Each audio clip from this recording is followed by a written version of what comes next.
हिमाचल के मुख्यमंत्री जयराम ठाकुर की।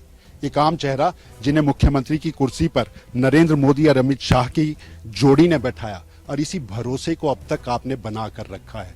आपको लगता है इस भरोसे की वजह क्या है? सबसे पहले खबरें अभी तक पर स्वागत। और भरोसा आपको लगता है क्यों बना रहा? सबसे बड़ी बात ये है कि एक तो जिम्मेवारी देते वक्त बहुत सारी चीज़ों का आकलन उन्होंने किया है। एक ऑर्गेनाइजेशन का बैकग्राउंड के साथ साथ में हमने हिमाचल प्रदेश में जिस प्रकार से काम किया है वो भरोसा उस वक्त का अभी तक कायम है। मुझे इस बात की प्रसन्नता है और मुझे प्रसन्नता है कि हर जगह मदद, हर जगह सहयोग, और जहां उनके मार्गदर्शन की आवश्यकता रही मुझे आदरणीय प्रधानमंत्री जी की और गृह मंत्री जी की और जगत प्रकाश नड्डा जी की, हम उस बातों को साझा करते हैं और वो हमको हमारा मार्गदर्शन करते हैं और उस तरह से हमारा भरोसा जो है वो उनका भरोसा हम पर कायम है और मुझे विश्वास है कि हम आगे अच्छा काम करने की स्थिति में रहते हैं। जयराम जी, एक बड़ी बात देखिए, जब ये फॉर्मूला तय किया गया तो इसने देश के सियासी मिजाज को बदला, आम आदमी, आम पार्टी के चेहरा का। लेकिन उत्तराखंड में आपने देखा होगा एक ही साल के भीतर 3 मुख्यमंत्री बदल दिए गए। पंजाब में कांग्रेस अनुसरण करती नजर आई। आपको लगता है भरोसे की ये कवायद नेताओं को एक अच्छी जगह जरूर देती है और सियासी मिजाज इसने पूरे देश में ये जरूर बदला? देखिए, मैं समझता हूँ कि वहाँ उत्तराखंड की परिस्थितियों को हिमाचल के साथ कंपेयर करना ठीक भी नहीं है। और दूसरी बात ये है कि पार्टी के नेतृत्व ने जो भी निर्णय लिया होगा, निर्णय सोच समझ करके लिया होगा। और अभी उत्तराखंड में हम देख रहे हैं कि लगातार भारतीय जनता पार्टी की मजबूती बढ़ती जा रही है और मजबूती के कारण मुझे पूरा भरोसा है कि उत्तराखंड में हिमाचल और उत्तर प्रदेश में भारतीय जनता पार्टी की सरकार बनेगी, निश्चित रूप से बनेगी। चलो, उत्तराखंड में भरोसा टूटा, आप वो नहीं मान रहे हैं, लेकिन पंजाब में तो कांग्रेस आपका अनुसरण करती दिखाई देती है। चन्नी को बना दिया, वो भी कहते हैं आम कार्यकर्ता, आम आदमी को। देखिए, पंजाब अपनी अपनी पार्टी का विषय है, मैं उस पर ज्यादा कोई टिप्पणी करना नहीं चाहता हूँ। लेकिन पंजाब में ये बात तय थी कि नवजोत सिद्धू जो मुख्यमंत्री वहां के, उनके बिल्कुल विरोध में थे। आपस में इस कदर का विरोधाभास था उनका कि खुलेआम उनके मतलब समाचार पत्रों में, मीडिया में उनकी खबरें, और खबरें के साथ साथ में बैठकों में एक दूसरे के यहाँ आना जाना, सारी व्यवहार में सारी चीजें इस प्रकार की थी। और सिद्धू को जब अध्यक्ष बनाया तो उन्होंने एजेंडे में इस बात को शामिल किया होगा कि भाई मुख्यमंत्री को तो हटाना पड़ेगा, और पार्टी हाईकमान ने वो निर्णय लिया, हटाया। लेकिन उसके बाद जो निर्णय किया वो उनकी पार्टी का, उस पर कोई टिप्पणी करने की जरूरत नहीं है। लेकिन वो कुल मिलाकर के कांग्रेस पार्टी को नुकसान हुआ वहां पर। जिस प्रकार से पहले मुख्यमंत्री अमरिंदर सिंह को हटाया, उसके बाद चन्नी को मुख्यमंत्री बनाया, चन्नी के मुख्यमंत्री बनने के बाद 3 मंत्रियों ने त्यागपत्र दे दिया, उसके बाद सिद्धू ने त्यागपत्र दे दिया, तो तमाशा बना दिया उन्होंने। उत्तराखंड की तरह तस्वीर आपने पंजाब की भी बिल्कुल कह दी, लेकिन हिमाचल का उपचुनाव है। उत्तराखंड की स्थिति और पंजाब की स्थिति में बड़ा अंतर है। वहाँ उत्तराखंड में मुख्यमंत्री बदले, बाकी चीजों को लेकर के तो स्टेबल सारा सिस्टम वर्किंग में रहा है। लेकिन पंजाब में तो ये तमाशा ही बन गया, कांग्रेस पार्टी का पूरा मजाक बन गया वो। चलिए, ये भी मान लेते हैं, लेकिन ये भरोसा जो आपको रहा, इससे पहले आप लगातार चुनाव जीतते आए हैं, ये भरोसा टूटता नजर नहीं आया। लेकिन आपको लगता है उपचुनाव ये सिर्फ उपचुनाव है और अब एक कसौटी आपके लिए, एक इम्तिहान आपके पास बड़ा, ये भरोसा नहीं टूटेगा? मुझे पूरा भरोसा है कि हम इस उपचुनाव के दौर में, जहां 1 लोकसभा और 3 विधानसभा के चुनाव हैं, इसमें भी कसौटी पर खरा उतरने की कोशिश करेंगे, मेहनत कर रहे हैं। और ये भी बात आपको बताऊं कि हिमाचल प्रदेश के 20 विधानसभा क्षेत्र चुनाव के दौर में से गुजर रहे हैं। बड़ा ये एक पैरामीटर है ये। लेकिन उसके बावजूद भी मैं दावे के साथ कह सकता हूं, केंद्रीय नेतृत्व ने भरोसा हम पर किया है आज से पहले, और इस भरोसे को कायम रखने जाहिर तौर पर ये माना जा सकता है। इससे पहले आप लगातार चुनाव जीतते हैं, लेकिन एक आकलन अगर हम करने की कोशिश करेंगे, जयराम जी देखिए, आप 20 विधानसभा की बात कर रहे हैं, 68 की 68 विधानसभा पर आपकी बढ़त रही है। इससे पहले आकलन जब होगा, चुनाव के नतीजे जब आएंगे, विपक्ष भी इस बात को करेगा, मीडिया भी इस बात को कहेगा, लीड टूटती नजर आएगी।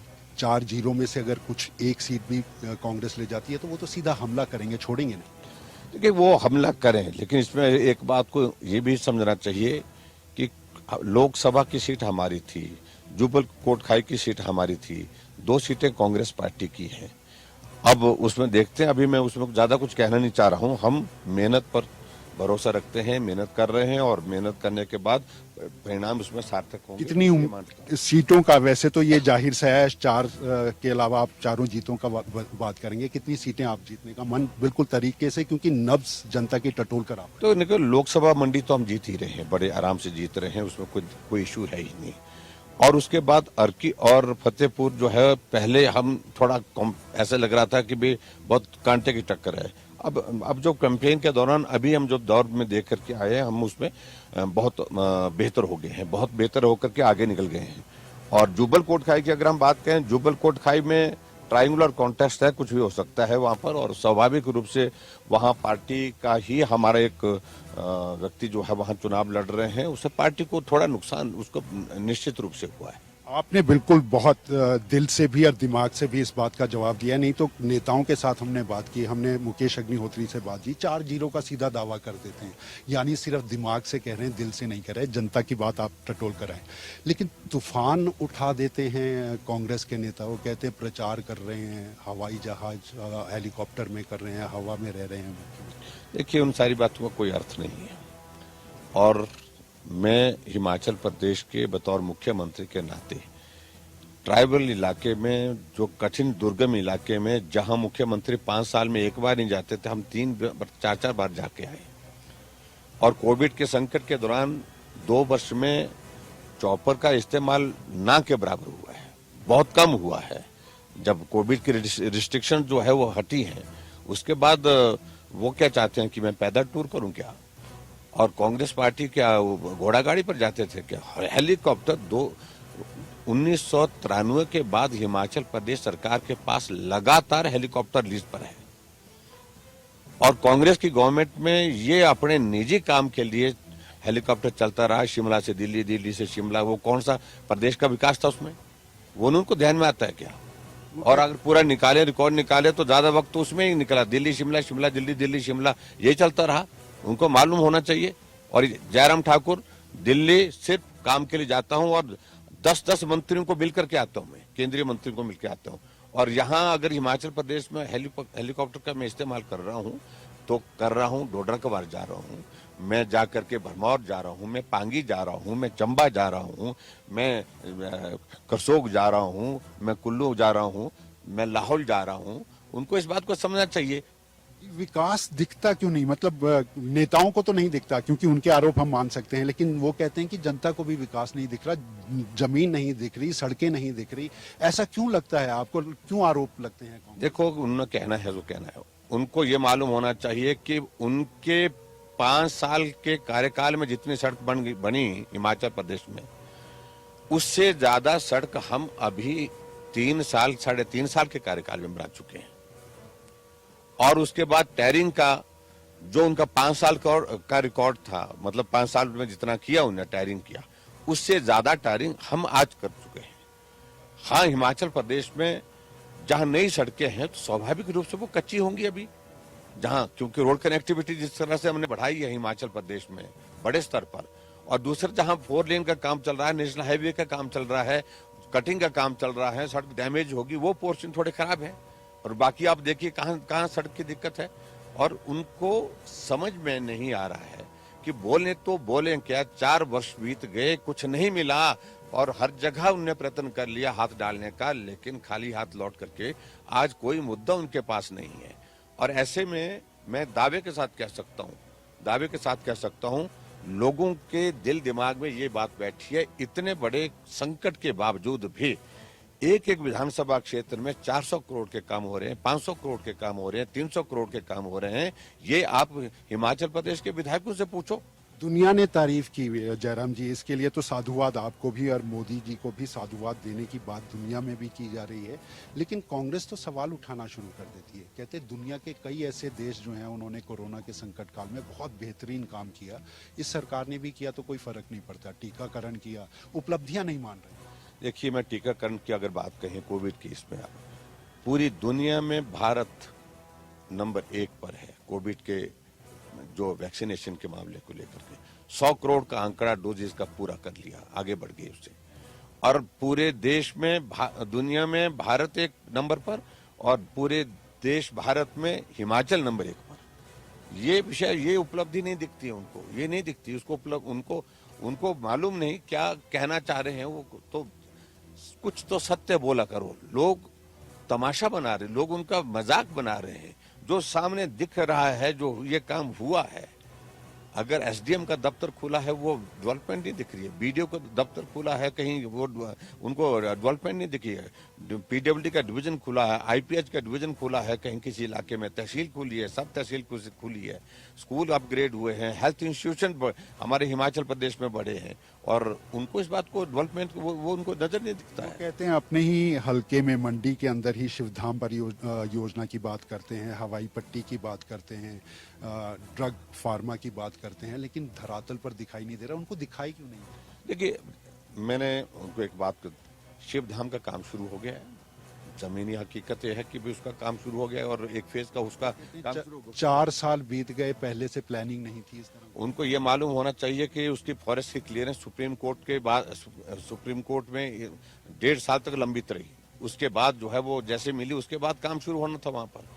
फॉरेस्ट क्लियरेंस के कारण हमारे हिमाचल के तमाम प्रोजेक्ट, जो जितने भी प्रोजेक्ट जो है डिले हुए हैं बहुत ज्यादा। 600 प्रोजेक्ट हमने क्लियर करके लाए और उसमें शिवधाम भी हुआ। शिवधाम का जैसे क्लियरेंस हुई उसके बाद हमने वहां पर काम शुरू कर दिया। आने वाले समय में 1 साल के अंदर आप देखेंगे वहां पर जमीनी हकीकत देखेंगे। एयरपोर्ट की बात कही, एयरपोर्ट के ओएलएस सर्वे हो गया, लीडार सर्वे उसका हो गया, जो 2 इंपॉर्टेंट एस्पेक्ट थे, और उसके बाद अब आगे की प्रक्रिया उसकी शुरू होगी। एक बड़ी चीज अगर हम सारे इन सवालों के भीतर कहेंगे तो कांग्रेस की पार्टी के साथ जनता का मुद्दे को पकड़ने की अगर बात करेंगे, आप सब जगह होकर आए हैं। मेरे को नहीं लगता इस तरह का प्रचार किसी और चेहरे ने किया हो, कांग्रेस माने ना माने, लेकिन मुख्यमंत्री जयराम ठाकुर को एक बड़ा चेहरा इन्हीं तूफानी दौरों ने साबित कर दिया है। जनता की नब्ज आपने टटोली। महंगाई आपको लगा कहीं मुद्दा है? देखिए, ये मुद्दे, बेरोजगारी और महंगाई हर चुनाव के मुद्दे होते हैं, nothing new, this nothing new. और अब की बार महंगाई बढ़ी है और उसका कारण यह है कि कोविड की सिचुएशन के कारण पूरा ग्लोबल इकोनॉमी पे बहुत बड़ा इम्पैक्ट आया है और इम्पैक्ट आने की वजह से पूरी दुनिया में महंगाई बढ़ी है, भारत में बढ़ी है, हिमाचल में भी इसका असर है। जनता समझ ना, जनता को समझती है। ये हालात अलग तरह के हालात हैं जो जिसका कंपैरिजन कांग्रेस की सरकारों के साथ नहीं किया जा सकता है, आज से पहले की सरकारों के साथ नहीं किया जा सकता है। कारण क्योंकि कोविड सिचुएशन बहुत अलग तरह की सिचुएशन है, लेकिन फिर भी उसके बावजूद भी कांग्रेस की सरकार में भी महंगाई ने एक बार नहीं अनेक बार जो है आसमान छुआ है। और ऐसे में जो वो बात कहने के, उनको ये मुद्दा कहने के लिए मिला है, मैं इस बात को दावे के साथ कह सकता हूं, जितने गंभीर प्रयास इस वक्त मोदी जी महंगाई को रोकने के लिए कर रहे हैं, निश्चित रूप से इसका असर होगा आने वाले समय में। और हिमाचल प्रदेश में तो हमने जब सरसों के तेल की कीमतें बढ़ी तो 30 रुपए सब्सिडी सरकार ने दी, 1 लीटर पर 30 रुपए हम दे रहे हैं। वो नहीं उनको मालूम पड़ रहा सरकार की ओर से जो किया जा सकता है। वो कहते हैं दालें, जब ऐसा दौर पूर्व मुख्यमंत्री वीरभद्र सिंह के समय भी आया तो दालें सस्ती कर दी, आम आदमी को पीड़ा नहीं होने दी, रसोई को तंग नहीं होने दिया। आप उनकी बातों से सहमत है? क्योंकि कांग्रेस इस मुद्दे को उठा रही है और आज पूरे प्रदेश भर के अंदर वो सड़कों पर इसी मुद्दे को अंतिम समय में उतारती नजर आई। देखिए, कांग्रेस ने कतई भी महंगाई को रोकने के लिए न अपनी सरकार में प्रयत्न किया है जब केंद्र में थे, ना प्रदेश सरकार ने। और उस वक्त भी स्थिति जो है महंगाई के कारण जो है बहुत इससे भी बदतर स्थिति में रहे हैं। लेकिन जहां वो बात कहने की कोशिश कर रहे हैं, चुनाव है तो चुनाव की दृष्टि से उसको मुद्दा बनाने की कोशिश कर रहे हैं। लेकिन हम जब लोगों के सामने तथ्य रख रहे हैं, तर्क रख रहे हैं, लोग इस बात को समझते हैं ये हालात इस परिस्थिति में, और ये दौर लंबा नहीं रहेगा, लोग इस बात को मान करके चल रहे हैं, ये दौर ठीक होगा। सड़कों पर वो आज उतरेंगे तो जनता उनकी बात मानेगी या जो बातें आप कह रहे हैं उसके ऊपर? मुझे पूरा भरोसा है कि जिस प्रकार से हिमाचल की जनता ने हम पर भरोसा किया है 4 साल में, और भरोसे पर हम खरे उतरे हैं। हमने हर संभव प्रयत्न किया है। जब कोविड का संकट आया, आदमी की जिंदगी को कैसे बचाया जाए इन सारी चीज़ों के लिए, और इंफ्रास्ट्रक्चर को स्ट्रेंथन कैसे किया जाए, तो उन सारी बातों को लेकर के उनको लग रहा है कि ऐसे सर्कमस्टांसेस में, ऐसे हालात में जो सबसे बेहतर किया जा सकता था सरकार वो करने की कोशिश कर रही है। और जहां कांग्रेस की बात है, कांग्रेस पूरी देश में खत्म है और थोड़ी बहुत अगर यहाँ बची है तो इनके नेता जिस प्रकार के व्यवहार कर रहे हैं, जिस प्रकार के बयान कर रहे हैं, उसके कारण यहाँ पर भी उसका जो है समापन होकर के रहेगा। सर, ये जो तस्वीर की हम बात कह रहे हैं ये बिल्कुल अलग सी है, लेकिन मिजाज इसका भी वही नजर आ रहा है। तूफानी प्रचार आपका दिखाई दे रहा है। मंडी की 20 संसदीय विधानसभा हलकों के अंदर आप हैं, तूफानी दौरे आपके हैं। लोग कुशाल ठाकुर को जाने ना जाने, आपको लगता है सिर्फ मुख्यमंत्री का चेहरा और आपकी मेहनत जो है यहाँ रंग लाई? नहीं, देखिए, ब्रिगेडियर कुशाल ठाकुर एक अपने आप में एक शख्सियत है और उनने कारगिल युद्ध में एक बहुत महत्वपूर्ण भूमिका निभाई है। 16,000 की फीट पर टाइगर हिल पर कब्जा करने की जिम्मेवारी उनकी ब्रिगेड की थी। उनने ब्रिगेड को कमांड किया और जीत हासिल की। तिरंगा झंडा टाइगर हिल पर अपने हाथों से फहराया है। तो एक पहचान के नाते उनका एक नाम है। और दूसरी बात, ऐसा नहीं है कि बिल्कुल उनकी एक पहचान है ही नहीं, लेकिन स्वाभाविक रूप से दायित्व तो हमारे ऊपर आता है, क्योंकि पार्लियामेंट कॉन्स्टिट्यूंसी का अगर जब जिक्र मंडी का होता है तो जिक्र स्वाभाविक रूप से हमारा होता है। हमारा मंडी पार्लियामेंट्री कॉन्स्टिट्यूंसी से संबंध है, क्योंकि हम वहां के रहने वाले हैं। तो इसलिए लार्जर रिस्पॉन्सिबिलिटी बतौर मुख्यमंत्री और मुख्यमंत्री के साथ साथ में मंडी का रहने वाले तो लोग सीधा हम पर डाल रहे हैं कि आपको करना चाहिए, आपको ही करना है। कांग्रेस एक सवाल उठा रही है, वो कह रहे हैं कि एक ये नया चेहरा, सैनिक का चेहरा, और उस सैनिक के चेहरे के ऊपर भी कारगिल युद्ध से जुड़े सवाल जो है वो कांग्रेस उठा देती है। लेकिन एक बात जरूर नजर आती है जयराम जी, इस चेहरे के अंदर प्रतिभा सिंह बड़ी मेहनत करती नजर आ रही है। एक चेहरा ऐसा जहां मुख्यमंत्री मेहनत करते नजर आ रहे हैं, एक चेहरा ऐसा जहां प्रतिभा सिंह मेहनत करती नजर आ रही है, फिर भी आप उनको कह देते हैं मजबूरी में वो चुनाव लड़ रहे हैं। नहीं, तो स्वाभाविक रूप से देखिए, एक बात है कि उनके परिवार में एक बहुत दुखद घटना हुई, वीरभद्र सिंह जी नहीं रहे, तो उनका मन शायद चुनाव लड़ने का नहीं था और वो भाव उन्होंने व्यक्त किए हैं, सभा में व्यक्त किए हैं, ओपन कहा है उन्होंने, मैं चुनाव नहीं लड़ना चाहती थी, मुझे चुनाव लड़ने के लिए पार्टी के लोगों ने कहा, सब लोगों ने कहा, ये बात उन्होंने कही है। इस बात को लेकर के वो ना वो मुकर सकते हैं, वो सारे सब दुनिया के सामने है।